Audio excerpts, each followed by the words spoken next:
Så 2025 er ved at være ved vejs ende, og jeg tror ikke, vi kommer til at se Bitcoin over $100.000 igen fast før 2 års tid måske 2,5 år.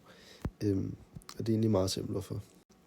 For vi er netop gået ind i det, som der hedder et bear market. Vi satte vores top tilbage i oktober, 6. oktober. Hvilket faktisk ikke er helt tilfældigt, fordi at jeg fik noteret det tilbage i december 2024. Så hvis man sidder og investerer manuelt i kryptovaluta på nuværende tidspunkt, så tror jeg, man skal tænke sig om. For egentlig den eneste grund til, at jeg kunne se, at folk skulle investere manuelt i kryptovaluta, selvfølgelig er der rigtig, rigtig gode perioder, men nu der er det bare ikke optimalt. Så hvis du sidder og investerer i kryptovaluta lige nu, så tror jeg, det er fordi, du ikke kender til bedre alternativer. Så du tænker dig muligheden for at få adgang til en statistisk set bedre sat mulighed på nuværende tidspunkt i den her periode, så holder jeg et online foredrag den 4. januar fra kl. 20 til 21.